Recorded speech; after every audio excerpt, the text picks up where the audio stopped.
We're live. All right, welcome in everybody. American and Leeds, the podcast, main podcast here, and Jer Lynch, Leeds United, the View, the daily Leeds United content, and Brendan Panikkar joins when he can. This is his third or fourth episode on the pod. Friend of Michael. Michael, get better soon. Michael is sick. Does he have COVID? I can't remember. I don't know. Well, hopefully we're making you feel better. Hydrate, Michael. Hydrate. That's the key for me. My father would always give me like a gallon of orange juice and say, "Drink this," and then the vitamin C and the hydration would usually do it for me. So, Michael, hope you get better. And Brendan stepped up as the next man up, as they say, and yeah, fitting. And he's based in Toronto, and also has gone to a few. I know you guys might have gotten hooked up, or you have affiliation to Maple Leeds United, Toronto Maple Leeds. Toronto Maple Leeds. That's it. Playing off of our sad sack of a hockey team. And so there's obviously chapters across the United States and around the world, and so yeah. Let's get stuck in. Hi, everybody. Obviously, the biggest news that just broke is Jack Harrison signing a new deal. He's going to be here through 2028, and I don't know any of the financials of the new deal, but my 2 cents on Jack is, and I've been really kind of saying the same thing. I feel like I've been consistent with Jack all season. Is that yes, he's in and out of form, but you just can't kill Jack Harrison. I'll go back to last summer. We signed Dan James. Now I know Dan James is now everybody wants to bin him off, put him back into the championship, etc. But he was coming in from Manchester United. People were thinking, well, is Jack Harrison going to lose his place? We got Rafinha on one side, probably competition on the other side. That's what was going on from him coming into Manchester United. And people rated him very highly. I know he's Dan James now, but anyways, injury happened at striker. Dan James had to play striker all last season, which was terrible to watch. Obviously, we were a very thin squad. Jack Harrison was available, I believe, almost every game. Had a famous hat trick against West Ham.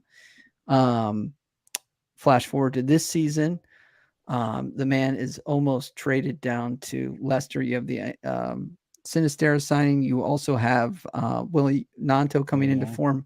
People are trying to bin off Harrison and trying to take $30 million from Newcastle or Leicester City for him. Again, injuries happen. Luis Sinisterra has been in and out of injury. Nanto's been out and injured at the break. Here's Jack Harrison starting every game, giving us what he can, and rightfully so, gets a contract. And so, what are your thoughts on just Jack Harrison, the new signing, and your hope for him as a player moving forward? And we'll kick it off with Jer. It's a good story. It's good to tie him down because he was out of contract year after next. So, which meant if he didn't sign a new deal, Leeds were probably going to have to look at selling him in the summer, regardless, to get something for him. There was stuff that went on with Leicester in the January window, so you're wondering, like, does he just wind his contract down now? Does he see out the contract and then walk away on a free? What's the vibe like in the camp between him and the club? Is he open to it? We heard an awful lot, and after the World Cup break, Jesse was talking about that Jack's agent was coming over to Spain to meet with him to sign a new contract, and it didn't happen. And then when they got back and they restarted the season, it was, he's coming down, he's going to sign a new contract, and it didn't happen. And you're wondering, like, what's the blocker here? I've had to do this a lot this week. I've been pretty critical of Jack Harrison mostly this season. I've been very critical of him at time. I was asked to apologize last night on a different show, and I said I won't apologize because criticism is based on form at the time when you give the criticism, and I tend to praise and criticize in equal measure. So there's been plenty of times over the last 3 or 4 years where I praised Jack Harrison, plenty of times I've been critical of him, and would be the same with any player. Jack started the season on fire and then went through an awful dip in the middle of the season. I mean, to the point where it wasn't 1 or 2 people that were saying Jack should be dropped. It was a large majority of people that were saying Jack needs to come out of the team. And as you said, Alex, the likes of Nyanto coming in there, I think if Sinisterra maybe had been fitter earlier in the season, then maybe Jack didn't get back in as easily. He's had to work for this. He's had to work to find his form again. He can be, Glenn has said it in the chat and he's dead right. Consistency is the one thing that is missing from Jack Harrison's game. Jack is a big game player who has big moments at big times for Leeds, but we need him to do that the rest of the time when we don't have those big moments. We need him to take small teams apart. We need to help him during the middle part of the season when maybe there isn't as much at stake in the middle of the season. You know, the start there is, you want to get off to a hot start. At the end of the season, you want to finish strong, but the middle bit, he goes off the boil a bit. And he did in the championship as well to a degree, but there's quality in the player. There's a huge amount of quality in him, and that can't be denied. Again, those big moments that he had are moments of quality. So from that perspective, you don't want to see him go to another club. So that's one reason I'm glad they've tied him down. Two, if this is tying in with Javi, a lot of people have said, and a lot of people have asked the same question, will Javi be kind of a manager who can improve individual players? Seen with Firpo, seen with Stroke again. Maybe this week Stroke was excellent the weekend. I saw a side-by-side image of McKennie's first game at Leeds, and now he looks like he's lost about a stone already. So there's that as well, and he was excellent at the weekend again. And then you look at Jack Harrison's form over the last 4 or 5 games, and Jack's been getting progressively better and better in each game. And it was said by a lot of people, when I was being critical of Jack during the middle of the season, a lot of people said, oh, it's because he's playing on the right. He can't play on the right. He should be on the left. He had his best game in a Leeds shirt last weekend on the right. So for me, maybe it's the manager that's starting to find the right things to say to him, the right ways to motivate him to get him to play. So it's great that he's tied down now. Long may the form continue, and then we won't get into the conversations again about should he leave, should he stay, so should someone replace him, because he has got quality but needs to do it more regularly. Go ahead, Brendan. I thought he was going to lose his spot after the Brighton game. I know he scored that worldly goal that tied it up and got that huge point against them to rescue that, but the amount of times in the first half that he gave the ball away and momentum going forward into Brighton's final third and whatnot just stopped whenever Harrison would touch the ball. And even then, Jer, we have 3 friends that live like a 2-minute drive from us that are Leeds fans as well. In our Facebook message group that we used to chat with each other when we're not watching together was called the George Springer, who's a Blue Jays player, and Jack Harrison group, because those are some of our favorite players. And we booted him out of the name of our group that day. We were so frustrated of how Jack Harrison was playing for weeks. We were getting frustrated with it because he was not playing well towards the end of Jesse Marsh's reign, the beginning of Javi's reign. But Jer, you said it. Everybody looks like they've just gotten better and improved since Javi's come here and taken over. And I don't think you can name one player under Jesse Marsh the last year that improved after Bielsa left. If anybody, like maybe people stayed the same or regressed slightly. And now Rodrigo would be the only one. Yes. Right? Greenwood maybe to a degree as well. Yeah. And even lesser though. Yeah. Greenwood I get the point. So inconsistent when he would come on the pitch. So in terms of the regulars that you would see featured all the time, I don't think anybody improved under Marsh, but now you're seeing, as you said, Firpo, McKennie looks better game in, game out. As people are getting healthier, of course, that plays into it as well. But I damn near thought Jack Harrison was going to lose his spot in the squad, because right around that Brighton game was when Sinister was getting ready to come back and play. Harrison scored the goal, gets another run against Wolves, scores there too. And he's just, thank goodness he isn't sold to Leicester on the deadline day, because look at Leicester now. They're a team firmly in the relegation battle right now. And to be honest, guys, looking at their final stretch of fixtures, not great. They're going to have a tough time. So a player like Harrison could have helped them out, and I'm glad he's helping us out instead. And the 29 points we're on right now feels a hell of a lot better than Leicester's 25. Oh, so much better. Yeah, he has been a frustrating player. I think that's the word that's been, because we know that there's bags of potential. We see, the moments of quality and really brilliance that have been in his game. His major asset is fitness. I think that, the goal should still be to have a player like Jack Harrison have competition, right? Absolutely. He's a guy that I think should always, when in form, be able to play. And then obviously there should be competition for spots, hopefully healthy competition, right? That's what we want to see at Leeds, where there's players like, I saw a content creator talk about, like, we need to be more comfortable with having the $20 million, $30 million player on the bench and bringing up that caliber player off or on the pitch and for as an impact sub. And as we continue to grow, I think that's continue going to be a possibility. So cheers to Jack. You earned it. And now hopefully continue to be in form and kick on, because we're not completely out of this relegation scrap yet. I just want to go ahead, and I have to say this. 26 of you in here. I believe last time I checked, there was 7 likes.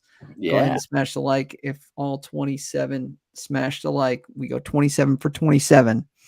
It just lets everybody know out there that's on YouTube that we're live, as well as if you're watching on Twitter. I want to switch to Javi. This is new.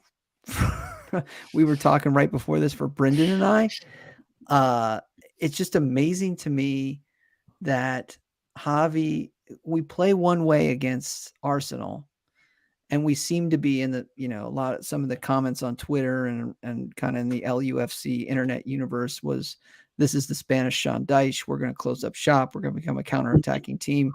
You saw that against Brighton. You saw it against Arsenal. I mean, you take a grain of salt with, with a team like Southampton, but we're playing so many different types of ways. I mean, the weekend was a very dominant performance in many ways. I could go over the stats, but possession, shots on target, corners. I mean, it was one of those games that was actually, it did harken back, at least for me, to a Bielsa era type of performance where you just dominated everything. And if you put maybe one more goal in the net, it was more of a dominant, a more dominant scoreline. But this is just new for us. I haven't seen a team week to week adapt to an opponent. What's going on, Jer? How is this possible? How is he able to implement, and the players understand the systems? I'm just blown away, because I didn't think that teams were able to adapt to other teams. So go ahead. It's just not done anymore. And it used to always be the way it was. And I was at training last night, and I was talking to my assistant manager, and we were talking about this, and we were saying that you've got these big coaches that come into football, like Graham Potter as an example, Bielsa, not that they're the same caliber, you know what I mean? They have a Pep as well. They have a style. It is their style. It is unique to them. It is their philosophy. They live and die by it. There is a plan A, and there is only plan A, and plan A needs to be executed better if plan A isn't working. And it's a very modern way of coaching, and there's nothing wrong with it. There's absolutely nothing wrong with it. But if you go back 15, 20 years, you would see different teams line up different ways to nullify opposition. But then it became the case of, well, no, we won't worry about the opposition. We'll worry about us. And if we play our game to the maximum level that we can, we'll get a result. It doesn't matter about the opposition. And what you're seeing with Javi coming in is that hasn't been working with Leeds. And I remember a couple of Watford fans saying when we did get Javi, get ready for different approaches for different teams. And we have seen game after game a different style, a different approach, different players for different teams, for different games. And I like it, because we've gone from an era, not that I didn't like Bielsa, I loved Bielsa, but we've gone from an era where Bielsa was announcing the team in the press conference, to Javi telling us that Sinisterra is not in a good shape. And then he starts against Arsenal, and I like that. I really like that, because he's giving nothing away. There was no way Steve Cooper knew how Leeds were going to line up after we played a back 6 against Arsenal. There was just no way he was going to go, ask the analytics team, go let me know what's happening. They go and look at the last 5 Leeds games, and they're having to go, well, they played a 4-3-3, a 4-2-3-1, a 4-5-1, a 6-3-1. They've just, 6-3-2. They have changed it every game. You couldn't guess. The one thing he did say that he was bang on was, we'll have a lot of the ball and we're going to go for it. And they did. The one big thing I liked is, in the last 2 games, Arsenal and Forest, in the first 60 seconds of the game, Leeds have had a chance. They have come out of the blocks like a rocket and gone straight for the jugular for teams. That's ruthless, and that's very Bielsa-esque. So I like that there as well. But I think he knows what he's got. He said that he will pick a team and picks his players based on the individual characteristics of his players. But I think he also looks at the opposition and says, right, we need to nullify them first to stop them playing. And then how do we work our game around them once we've nullified them? And I think he's done a really, really good job at it. One of the other comments I remember them saying was, get ready to see Willie Gnonto let off the leash. Unfortunately, I don't know what the relationship is like. We've seen William on the bench more than we have starting. But what we have seen is Sinisterra and Jack Harrison let off the leash. There's two wide players who've just, I've never seen two Leeds wingers play nearly identically to each other than we had Harrison and Sinisterra against Forest. He just kept running at the opposition and running at them, directly at them.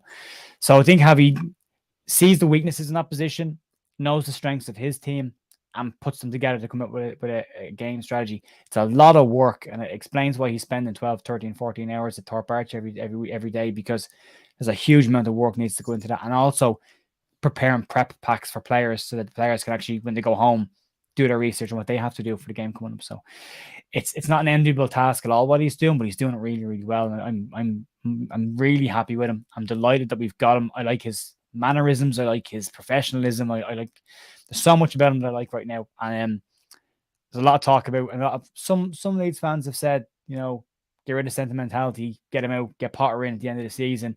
I'd be disgusted if we did that. I think Javi is, if we stay up, I think he's done enough to keep the job and get a preseason and do it his way.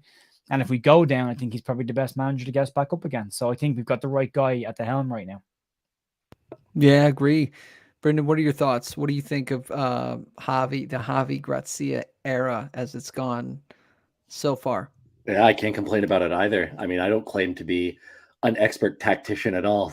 Just getting into soccer pretty recently, or football really recently. But I mean, it's been clear to me the game plan after you see how they line up. Like last week, they were inviting Arsenal to come attack them, and they were like, okay, let's play solid across the back. And at times it was a back six, but when they got the ball, it went forward. You see the formations adjust to go into attacking mode.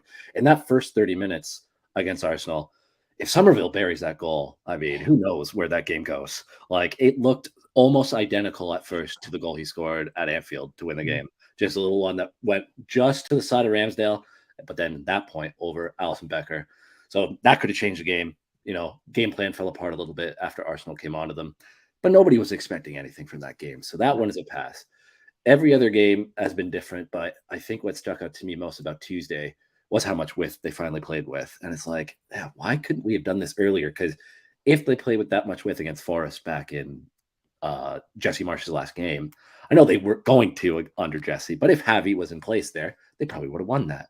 Everton, another team that struggles with width, again, with their back four, probably could have beaten Everton at Edison. So it just makes me question a little bit as well, guys. Like, when you're going back and seeing how well the team has adapted to Javi, it seems like he's calmed things down. The players seem really bought into him, really like the guy as well. It's like, when they fired Marsh, Gracia was out there. What did they take so long to do to get him in?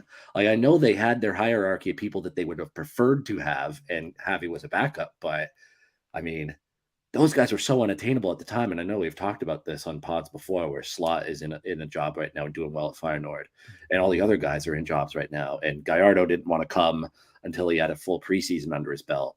Gracia is just sitting there waiting for you. And I think the square ball summed it up really well. I think it was either in the match ball or maybe it was in the lead up. It is a little bit more boring now, but just a little bit more normal football. And maybe that's all we need that though, don't we? Exactly. For the last year and a bit under Marsh, it's just been chaotic. Get the ball at the pitch, no matter what. Send it up the middle. You have it. Get it up no matter what, even if there's nobody there. Now it's okay. There's nothing available. Football. Carry it up a little bit. Keep the ball with you. Find somebody. So it's just better. It's more boring, which is good. It's a good thing, and just more normal, and it's paying off richly. And you know what, guys?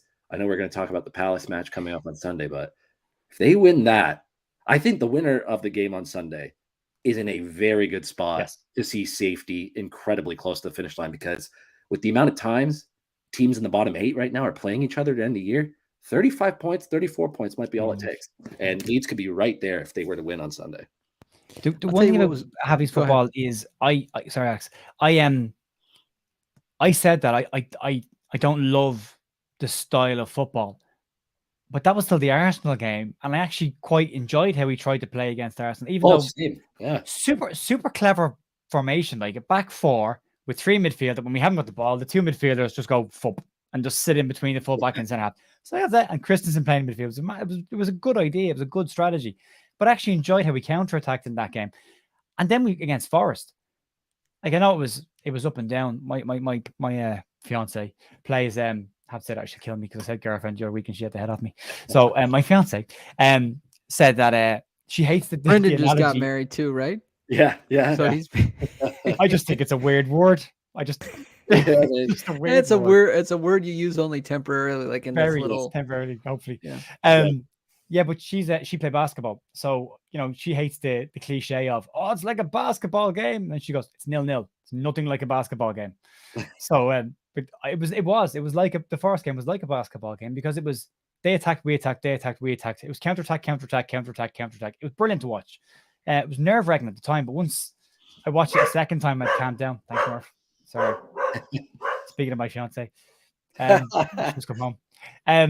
So yeah, I actually really enjoyed the attack in football. It's nerve-wracking the first time round, but I always watch a game a second time round with a camera head when I know the result. And it was actually, we had some beautiful moments of football, absolutely beautiful moments of football. So the question of can he get Leeds playing an attractive style of football? I think the answer is yeah. But he can also be pragmatic when he needs to be. Absolutely. It was great to see the overlaps, the underlaps. I mean, just when the fullbacks join in on attack, it just frees up space for the wingers to do work, and that's how Sinister got some space was Firpo coming down and taking a defender away, like just creating space for him. I thought was absolutely brilliant. I liked Bamford. We can go into Bamford. We can also go, into Bill and Bill's yip that he had, and his seems to have a mistake in him or two. And then Brendan Aronson, I want to see more on, but I understand why he is starting. I do get that. He's off the ball. He's very, very good. And, he pushes defenders back. He pushes the ball backwards and forces it back. So I understand why he's got a starting spot in the team, even though he's been disappointed with the ball. But I want to kind of contextually say this because after a win, we're always very high and we're like, we're going to Europe and everything's great and we're getting out of this. And then after a loss or a draw, sometimes we're like, this team's I'm worried. So the answer is always somewhere in between, right? And so as good as we were, I will say Forest for me were terrible. Well, they had not very many ideas in attack. I thought I did a little watch along. I thought they looked like marsh ball. They were hoofing it at times, and we would just build again, which is great to see. If I'm a Palace fan, I would be very, very worried. We're going to have a tougher test this weekend. Palace will be well organized. They will be, as we all know, Eze is out. No, Zaha. Sorry, Zaha is out, which is there. Obviously, will hopefully help out Luke Ayling and or Christensen, whoever winds up playing that spot. But they still have incredible skill, specifically on their front line, and I worry for fouls around the box. Yeah, they have two guys we've seen Eze put it really away. Good. Our first for one of our first games back in the Premier League, and Elise, I believe, as well, has done some incredible set pieces, one against Scum. So that's going to be a little bit of a worry. Obviously, it's going to be probably another game where we dominate possession, counterattacks, but we have to respect, I think, their organization a little bit more and their ability to break. So kind of what are your thoughts? This is another big game. And what are your thoughts on Crystal Palace coming up? We'll start with Brendan and then go to Jer. What do you think? Somebody in the comments earlier said there's no way Javi will be outsmarted by Roy Hodgson. And I tend to agree with that. Like Hodgson's last year with Palace, they were also playing incredibly boring football. It wasn't overly attacking, anything like that, but they still managed to have a really good season. Last year with Wofford, a worse team when he came in there. He's probably the third manager that came into Wofford last year, and they went down without much of a fight. So I can't say I'm overly scared about a Roy Hodgson-led team. I respect what he's done in his past. He's had a pretty good career as a manager, but Without Zaha, that was my biggest worry because I know Zaha has given Luke Ayling problems in the past, a lot of problems. Zaha gives a lot of people problems, but they still have Eze, they still have Elise, they still have really good players in their squad. But if they place, and again, kind of what we were saying earlier with the formations, it's not going to look as similar as it was to Forest. It's going to look different from Arsenal, of course. So we can't even say right now how they're going to play against Palace. But I like to think it's still going to be attacking minded, unlike the Arsenal game where they let Arsenal come onto them. So I think there's points to be had there. There's going to be goals. I think Leeds, honestly, the vibes are really high right now in the chat, on Twitter, everywhere. I still think Leeds pull this out on Sunday, whether it's 2-1 again, 2-0. I do have a good feeling on Sunday. Just the motivation, the vibes around the team are getting better and better week in, week out. And I keep on going back to the 6 games under Gracia. They've played 3 teams right in and around where Leeds are in the standings. They've taken all 9 points from those games. That's going to continue. I really do think so. So I'm not too worried. Zaha being out definitely is encouraging. And I need the win for personal reasons because one of my best friends' stepdad is a huge Palace fan. So we've already been talking a whole bunch of garbage to each other. And He's, both agree he's the one Palace fan outside of the UK. Yeah, actually. So, Martin, I know you're probably not listening, but screw you.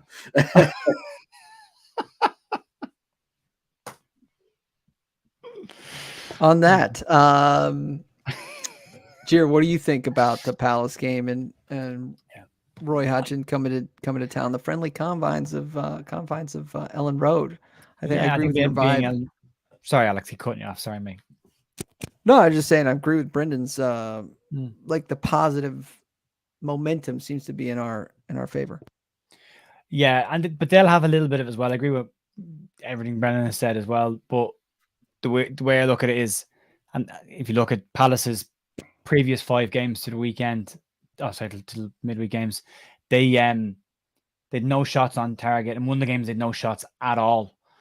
In like 5 games, and then Roy Hodgson's first game they had 30 shots. True. So I think said to Joe in his program last night, I think Hodgson just went in and went, just hit the ball, just go for it, just smack everything, just get something on target, and they got a win. And I've been saying keep an eye on Palace. They're dropping like a rock on one team every year, implodes, and I thought it was them. I thought they done a Southampton and started dropping too early. But I think Hodgson's probably that win probably just stabilizes them a little bit. I think they'll come on the road with a little bit more confidence. You know, we've got a better record over the last 5. We've 2 wins in the draw in the last 5. They've only got 1 win, and that's it over the last 5. So I wouldn't be as dismissive of Roy Hodgson because he's been around such a long time. You know, he was there at the dawn of time and the creation of football. So it's disrespectful. I'm not joking. Javi's got a lot of respect for him as well. You heard in the press conference today what he said about him. Looking forward to seeing him again and talking to him. Roy will have them organised. You know, Roy doesn't want his last couple of years in football to be what happened at Watford. And Watford's a basket case of a club. So, you know, that might not mean an awful lot. And he always had Palace steady. Never spectacular, but always steady. And that's what they probably needed right now, is just someone to just calm it down a little bit for them. And they seem to have done that in the first game anyway. So, there's a lot at stake for Leeds. That win, I'm not going to overdo it, but it gets us very close to safety. Probably gets us 1 win off being safe, being honest. And then you look at the fixtures of the weekend, you got Leicester playing Bournemouth. If they draw with each other, they both stay in the bottom 3. You've got who's Fulham of Nottingham Forest of Fulham, I think, or West Ham, Manchester United, or something like that. There's a lot of teams that will drop points down there this weekend as well. So there's a great chance to get into 12th position and open a 2-game gap or 2-result gap between the bottom 3. Right now, we've got that gap between us and Southampton at 6 points. There's 2 results. We have to get 2, and we have to drop 2 for them to catch us. Leicester, it's 4 points. It's still 2 results. Bournemouth's the only one where it's still only 2 points. But if you get that gap open at the weekend, you start to breathe a little bit easier. Then you can afford to lose a game maybe in the run-in and have a result go against you and still not be dragged back into it. So that's going to be huge. Palace is a game that I have us down to draw. But I had us down to draw against Forest as well, so that kind of evens it out a little bit. But I'd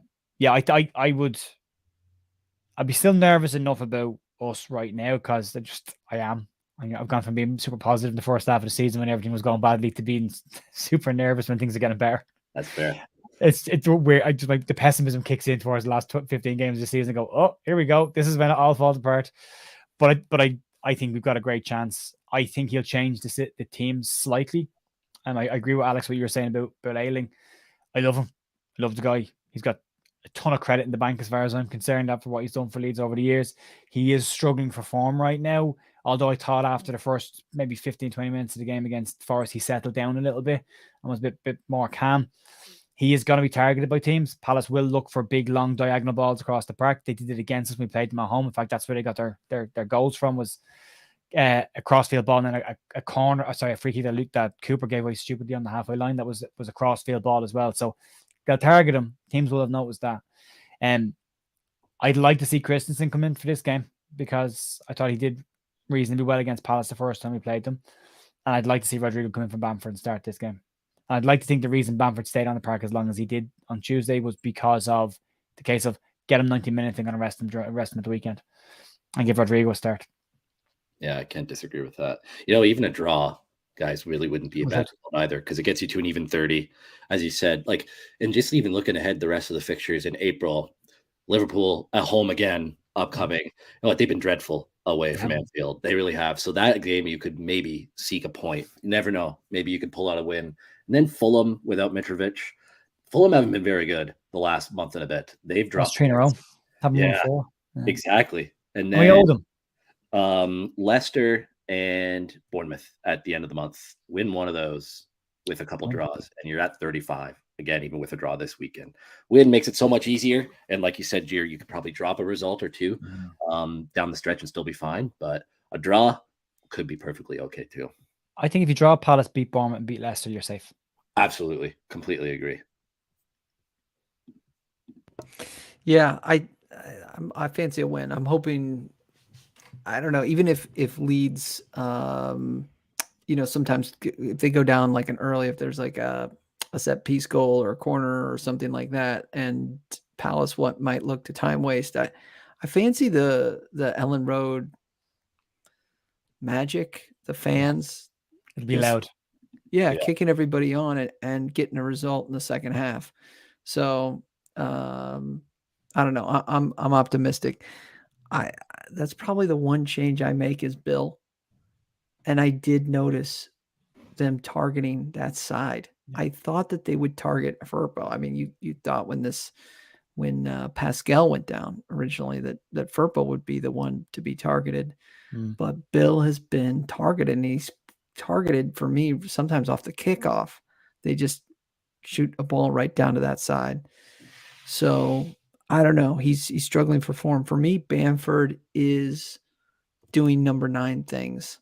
Yeah. So I am okay with him being out of form, at least with his touch and he had a couple opportunities that he probably bottled.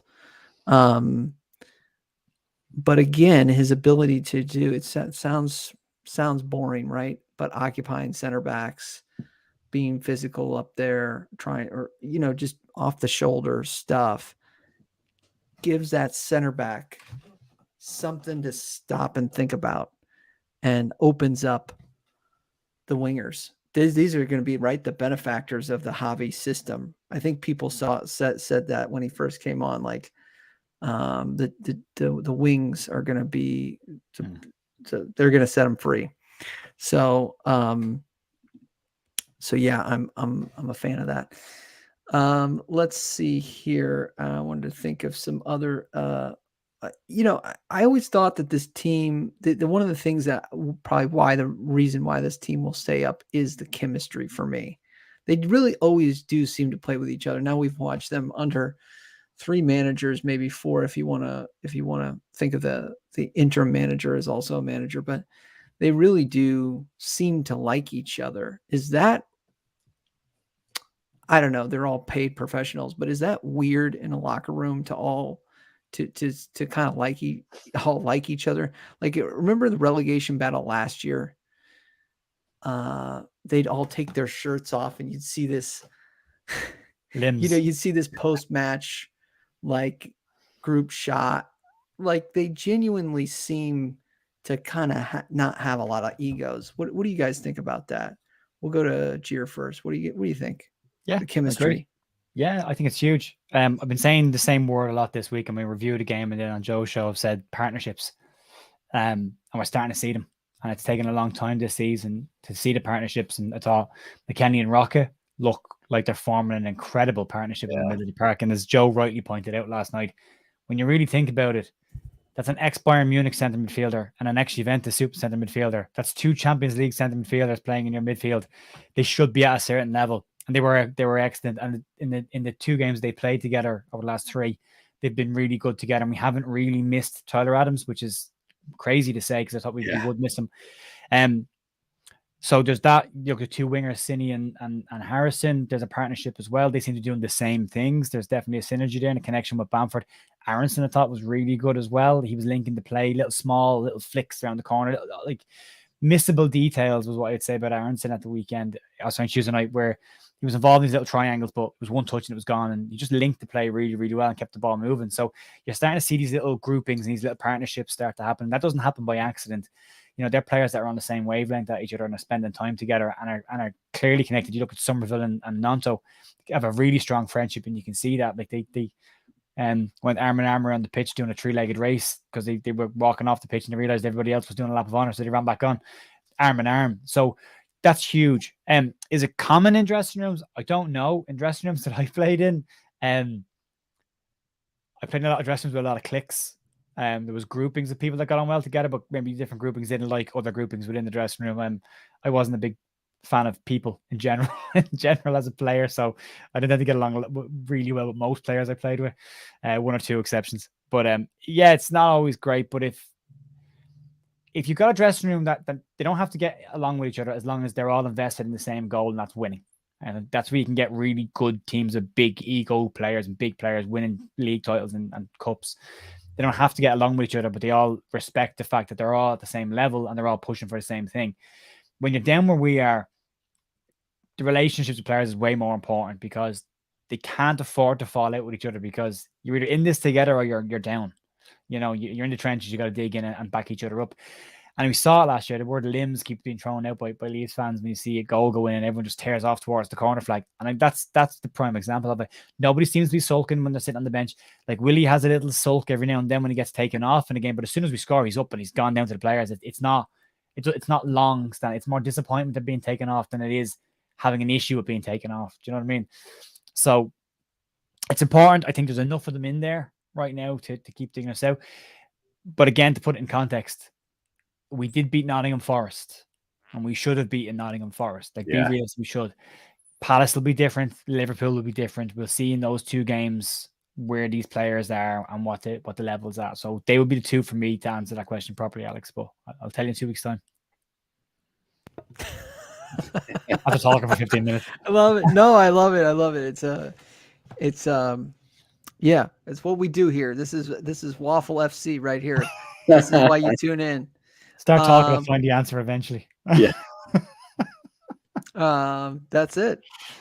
Paul Brennan says, as soon as the 49ers take full control, the better Leeds United Football Club will be. I think so too. Yeah. I'm surprised. I'd like also, to see. They're the reason we have Javi, and they're the reason why we have Jack. Yeah.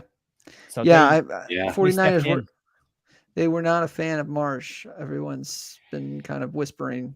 I don't think they're a fan of Victor either. There was the story that I heard and I was told was that they weren't happy with the recruitment process for the new manager after the Schroeder's thing happened. Apparently they flew into Leeds and they took control of the recruitment process, and Javi was their appointment. Oh wow! Yeah, Brendan's a big Niners fan. Yes. I see a lot of 49ers comments and tweets from you. So he likes proper 49ers football out on the west coast of America. It's been nice to see Parag in the box. I will say that nonverbal communication of just showing up and being present is big for me. He doesn't have to be there. We see a lot of owners that are not there. So that's big, and they're not majority owners yet, technically. So I don't know. That's big for me. That's big communication. Obviously, little stuff like Victor wearing the 49ers swag to signings for Jorginho and stuff like that. Yeah, I'm a fan.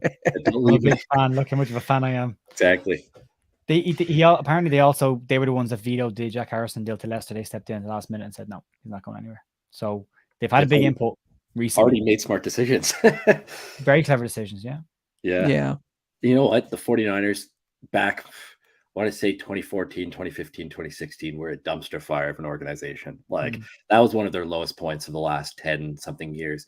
Outside of that point in time, their owner, Jed York, who obviously is playing a major part in this and whatnot, I think he matured a whole bunch during that period of time. He was humbled at how bad it was. The fan base wanted Jed York to sell the team. And part of this probably is due to their new head coach, Kyle Shanahan, who they brought in 2017. But York seems to have grown up and matured, and organization is in as best a spot as it's ever been since I've been a fan of the Niners. And that's 15 years. Not during the original glory days with Montana, as I wasn't born then, but still, the 49ers are a very well-run club in my mind, very well-run football team. And there's no drama in that organization right now. And it seems like they're going to bring that over to Leeds too, where you see drama with Orta going up to fans in the stands and videos of him saying, sack the board, and all that kind of stuff. So, yeah, I mean, the fact the 49ers are a well-run team, obviously they have smart people making these decisions to veto Harrison and oversee Gracia coming in and whatnot. I would be optimistic about their reign of this team when it's fully done, and even better that hopefully it will be done, taking them over fully in the Premier League next year. Hopefully. The one that struck me was I spoke to Cam Inman on my channel to do the interview. Cam Inman's great. And I just wanted to get a take on what they were like. And he was very honest. He said the exact same thing. He said they weren't always great, and the decision to move the stadium didn't go down well. No. He said, but the only kind of take back was that, but he didn't move the stadium somewhere that they weren't. He moved it to where they were training because they couldn't, because of the planning restrictions and whatever it was. So there was a reason he didn't want to move the stadium. They moved because basically the state wasn't, the organization wasn't allowing them to do what they wanted to do. But what he said to me was, they're in this to win. They're not in this to mess around. He said they're not going to dip their toe in this. They're 2 feet into this. They're not mucking around here. And this if you go just take it from January to now, if that's a sample size of what we're likely to expect. I mean, McKennie's come in, they spent a lot of money, they brought in, they've invested in the future. We're bringing in Jorginho as well, huge money on him. The Javi as the manager as well, so they're not mucking around here. We've seen news this week about the stadium expansion stuff. Is now looks like it's going to start moving ahead. So they're messing around. I know not everyone is the fan. Excuse me for a second here, lads. Not everyone's a fan of an American ownership of a football club. Hey, Brendan's Canadian. He's good. Yeah. He's like, you're all right. Sorry, Brandon. I didn't know. No, that's fine. Yeah, I sound English, so there you go. There we go.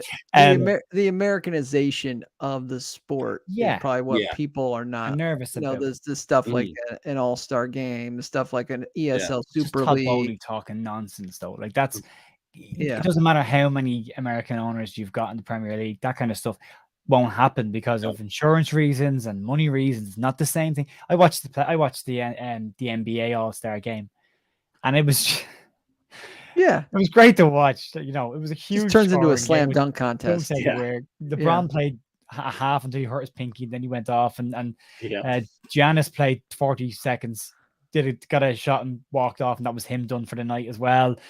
There was no defense in the game, so they're not real. They're exhibition games, and I don't think anybody in England really wants to see the best players in England playing an exhibition game. That's what Soccer Aid is there for. That's what you likes to bring in David Beckham and celebrities in for those kind of games. That's what they're there for. Right. I just don't think it would happen in the Premier League. I think there's too much red tape around. Again, insurance. What if a player breaks his leg playing in one of those charity games, and then one of those games? Then the club is out millions. It just won't happen. And I think if it came down to it, and Todd Bowley was asked for 5 of his star players to play in that team, I think he might change his tune on the completely. So.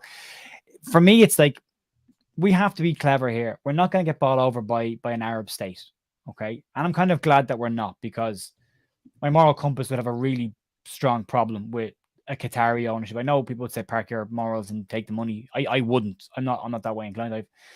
I've too many friends that would be would have issues with that, and I would have. I would have serious trouble liking this team, continuing my fandom. Yeah, I think they'd probably get past. If I was a Newcastle fan, and I don't want to bash Newcastle fans, but I'm just saying, isn't it?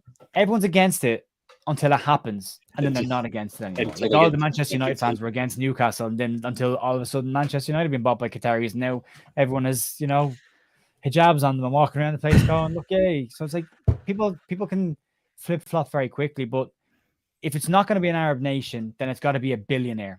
Now, Rads is a billionaire, but not a big billionaire. or he's a multi-millionaire. If you look at the way the 49ers enterprises are setting up this takeover, the pool of people they're putting there, you've got Pete Lowry in there, who's worth somewhere in the region of $6 billion. Yeah. One of the richest men, if not the richest man in Australia, and a Leeds fan, which means there's fandom there with money, which means he's more likely to do the right thing at the right time.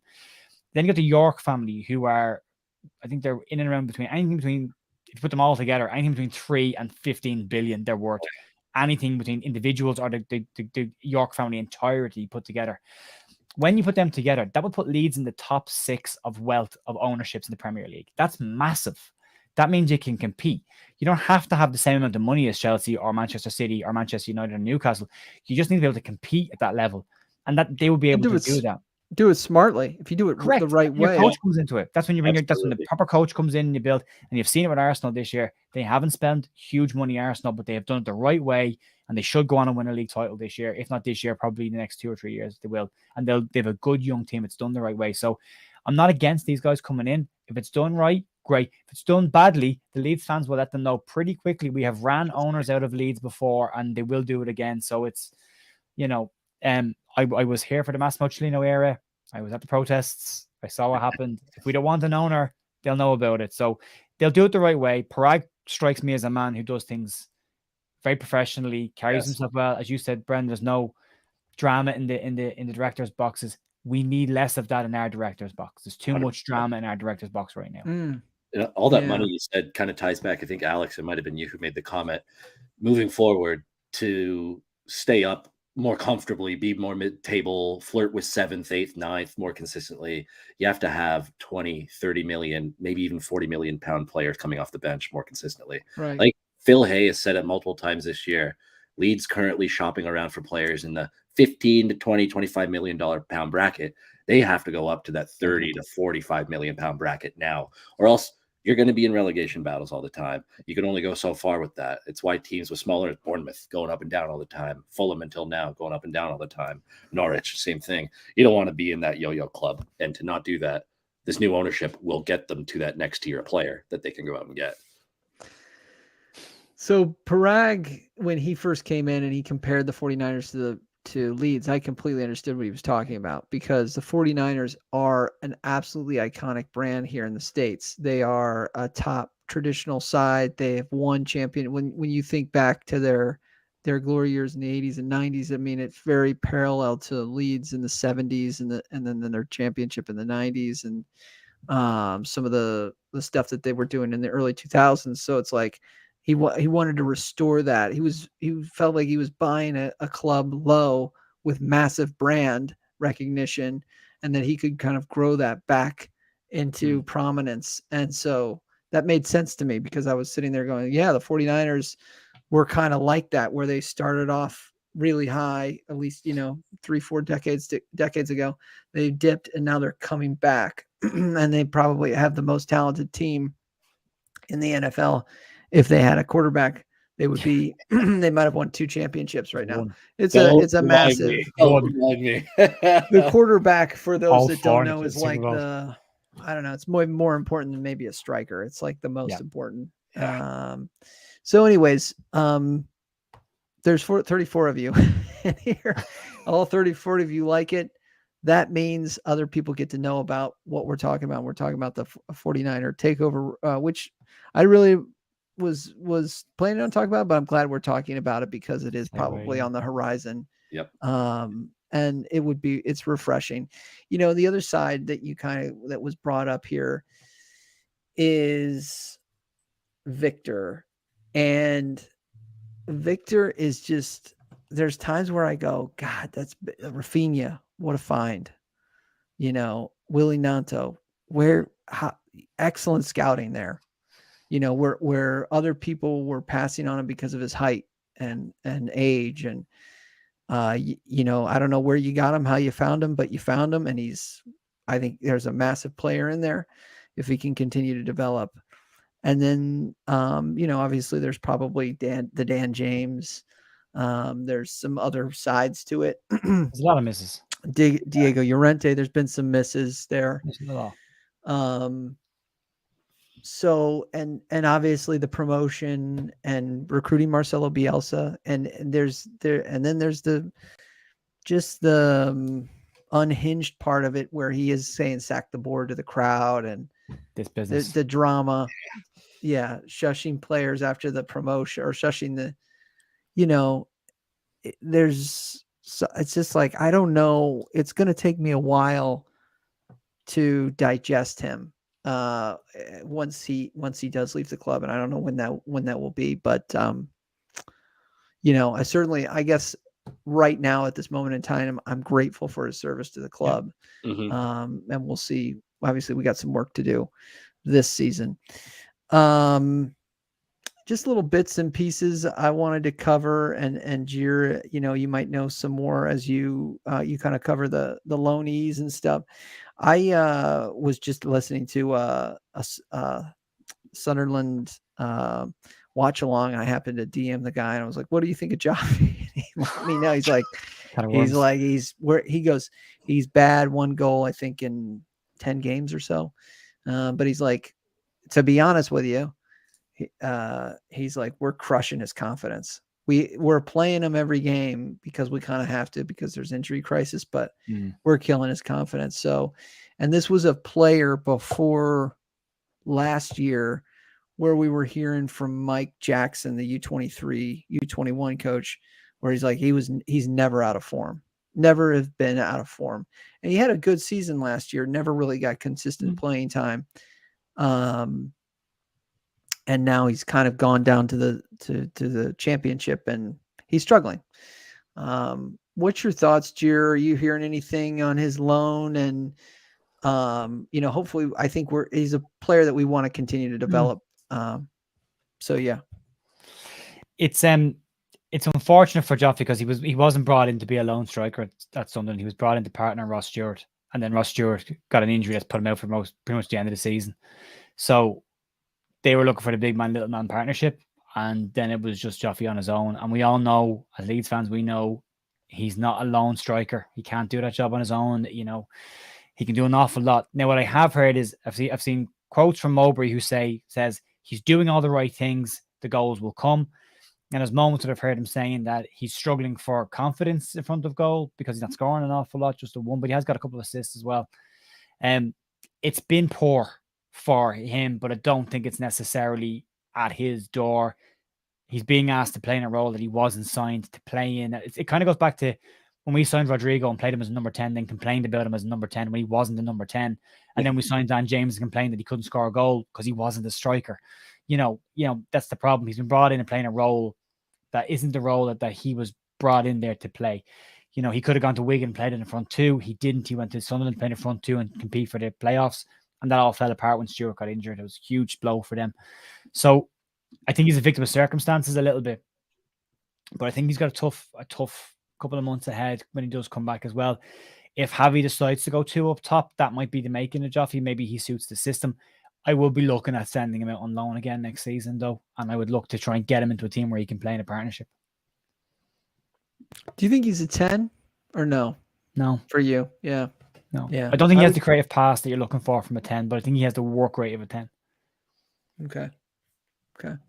And then Charlie Cresswell comes out, and that was some pretty funny stuff. I thought, just not funny because I can't remember the Leeds journalist that came out with a video of him headbutting a what's that boxing bag? One of those heavy bags. The ones you hit and measures your. Apparently, he was on a Snapchat or a Twitter. Somebody was videoing him, and he was just like this, like training. And that's what he did. He was training for headers, but he's giving himself early onset CTE, probably. He's a madman. He was a madman, right? So, and he is a physical player, but obviously he's broken his eye socket. I hope he can see. And this is the second kind of major head injury he's had. And a player that we obviously want to continue to have in our ecosystem, So I don't know, Jer, have you done any research on that one as well, or what are you hearing about Charlie? Actually, I had some stuff for the morning news, so I can give it to you now. Cresswell, Gary Rhodes said that he's been off to see a specialist, but they said it was too swollen so they couldn't get a definitive prognosis on it. So they're waiting to see what the next step is going to be. But they said it's quite a nasty injury. But they'll follow whatever guidance Leeds give them, whether he needs to come back to Leeds or stay with them at the end of the season. If it's a broken eye socket, I'd say his season's done. Yeah. He might get back for the playoffs if they're in the playoffs. And it's a shame as well because he had a really shaky start in the first half of the season. And a couple of Millwall fans reached out to me to give me feedback on him, and they said he's been poor. Outside of the goals he scored, he's been poor. And then the World Cup break happened and he came back after that. And he has been a phenomenal player for them since the second half of the season, which is really good from our perspective because it shows a player that's gone through a bit of adversity in the season, but come out the other side of it really strong. He has been a goal threat for them. He's had clean sheets. He's had multiple man of the match awards. My fire alarm is now going off. I apologize for that. I'll just go, chat amongst yourselves. You're fine. Hopefully all's good. Jer. It's the fiance making dinner. Making dinner. It's exactly. Okay. Making dinner. Yeah, she's trying to get our dinner ready. We're on TV in a half an hour. So our relationship has been shown on TV again. The dating show that we met on. So that's what's going on? Why are you being featured? And you're getting a lot of press. And we got a lot of press. I met Jess on a TV dating show called First Dates in Ireland, 3 years ago, and we were friends for a year. Just decided not to go any further with it. We're friends for a year. Then just moved in here. Wait, is this on YouTube? I gotta watch this. I can get it. It's on RTE out in Ireland. You might get a link for it, but I'll send you the clip. But tonight we got together 2 years afterwards. We started going out with each other and they were engaged. So it's we got invited back onto the show along with some couples that are still together. So that's airing tonight at 9:30. So it's on a half an hour. So she's making dinner before that. So yeah. But anyway, enough about that. All right. What were we talking about? I forgot.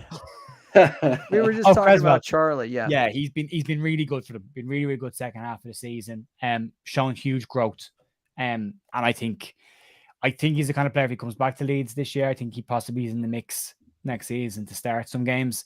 I still think he'd probably be on the bench for most of the season, but I think he'll play in a couple of games because he has shown that growth. Or maybe he goes out on loan again to another championship club or a lower Premier League club even this next season. A lower Premier League club. So us. Yeah, he might go on down to another Premier League club and get some minutes under his belt there as well. But he's been doing great. It's a shame about the injury. He's had a great second half of the season. It looks like they're going to go to the playoffs too. Millwall does, yeah. That'd be really. We don't want that. As a Leeds fan, I do not want to see Millwall in the Premier League. No, me neither. I know enough about the history of Millwall to not want them up either. I don't want them near the Premier League. Yeah, that's interesting. They were a club that I looked at, and they were kind of like, at least there was some fan. Maybe I saw an interview that they were like, we like the championship. They were like, this is where football is, and I don't know if they get promoted, it'd be wild. It'd just be wild. It just doesn't seem right, Millwall in the Premier League. There's some teams that I just can't picture them on there. You've got a rogue Michael Maynard in the chat, by the way. Oh, really? Let's go through the comments. Let's go through. Michael, hope you're feeling better. Maxi Wober is one that you looked at, Jer, and I think you've been spot on all season. He's an important player. Would be pleased when he comes back into the team, and he's going to be key for the final matches. Absolutely, would be a sight for sore eyes. Yeah, right now. I would. One area where we're weak at is when we have to defend facing our own goals. When the ball goes in behind us, and we have to turn and run back towards the goal. I think we look really weak, and I think that's the difference with Max Wober when he is inside the organization and the communication that he has versus Max Wober not being in the team. So for me right now, he's the biggest miss that we have right now. I think we can get away with not having Willie for a couple of weeks, but I don't think we can get away with missing Max for much longer. He could be back on Sunday, right?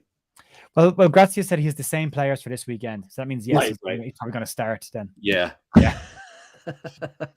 Let's see here. Will be a tricky match against the Eagles, but feeling positive. Yeah.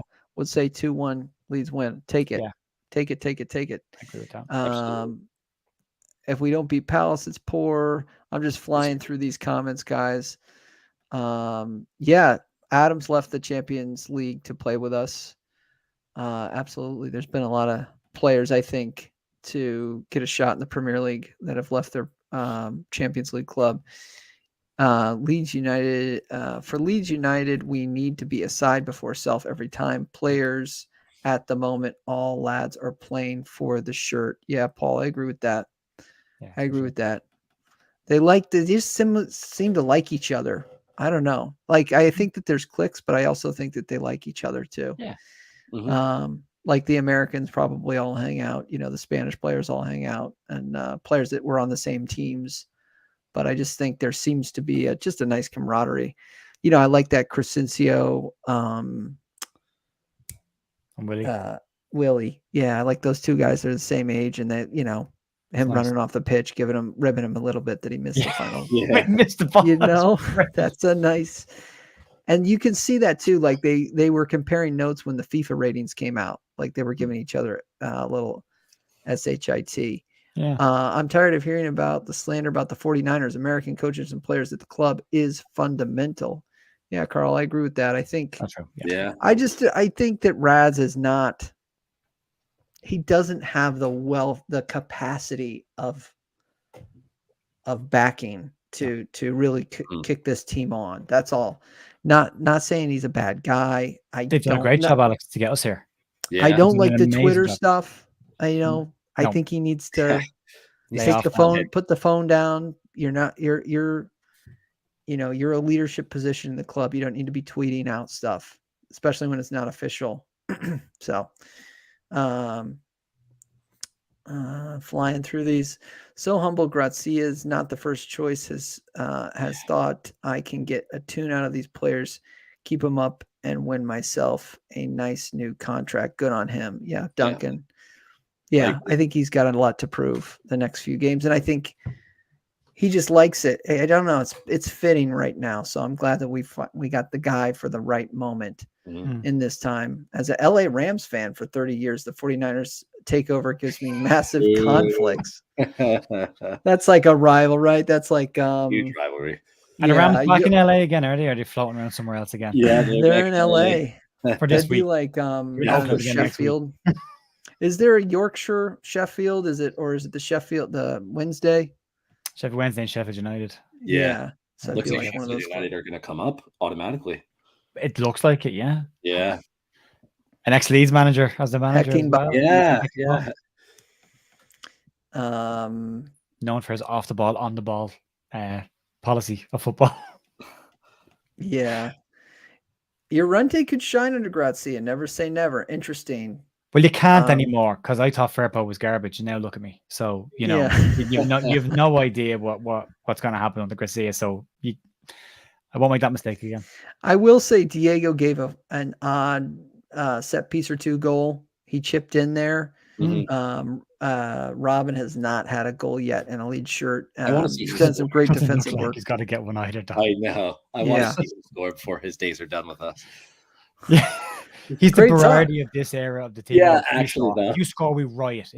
We're all on the pitch if Robin Cox scores. Everyone on the pitch. Great talk by the American and the Canadian tonight. Yeah. Sorry, you too, Jer. Yay.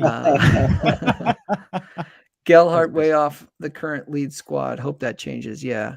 He was just an important player. I mean, people were kind of, I think, unfairly comparing him because he was a Scouser to, I don't know. What's it? Michael Owen or Fowler? No,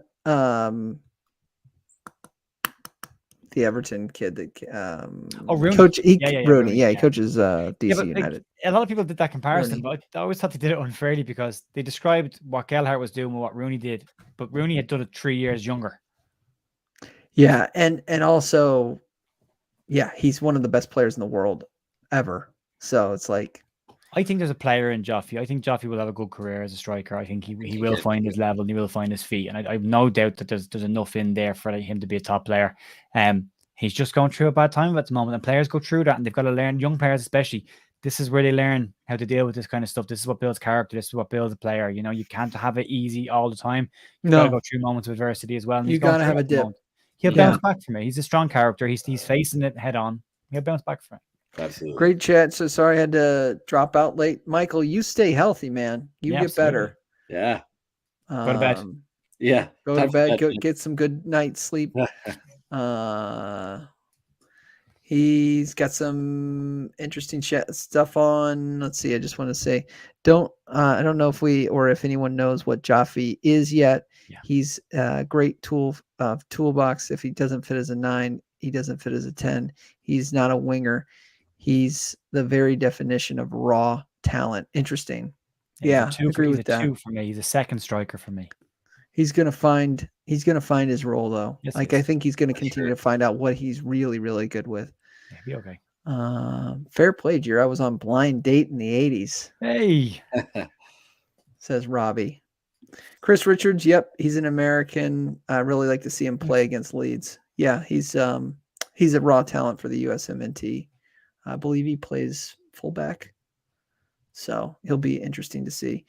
Pal's more organized team. It will not be easy. No, I think this will be a bigger test. Mhm. Forest were just, that was ugly. Some people were saying they were the worst team that came to Ellen Road this year, even worse than Southampton. So that's saying something. Duncan says 49ers were all behind Grazia coming in. All right, that's it, folks. Thanks, everybody, for joining me. Brendan, you can find him down there. That's his Twitter handle, Panikkar37.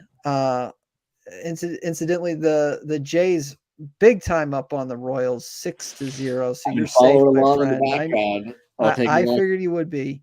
Yeah. So baseball season is kicking off here, and I am a Royals fan, admittedly, and we would be relegated to the AAA Yes, you would. division or the single A. I've always this said was- baseball is the one sport in North America that could easily switch to promotion relegation because of that. Yeah, If it'd they be did. wild to see. So yeah, much like in England, it would be wild to see some of these smaller towns have, Yeah. like Omaha, Yeah. rise to Buffalo. power, like Des Moines, Buffalo, like these little towns in the country, like have these powerhouse baseball teams. But anyways, and those are the two oldest, soccer and baseball. Baseball in this country goes back over 100 years. Go Jays, haha, says Michael. Yes. All right, Michael, post when you do feel healthy, post some of your meals. Would love to see what you're cooking up in the Maynard household as well. He's quite a culinary gifted person. Like the stream if you haven't already. Also follow Jer Lynch on Twitter, Leeds United The View. I'm gonna go ahead and get out of the stream, marching on together. Hopefully you can get 3 points, kick on, and be securely mid-table. Come on, Leeds, get in. Come on, All right. Leeds. Night, everybody. Thank you. Good night. Bye, Bye. folks. See you guys.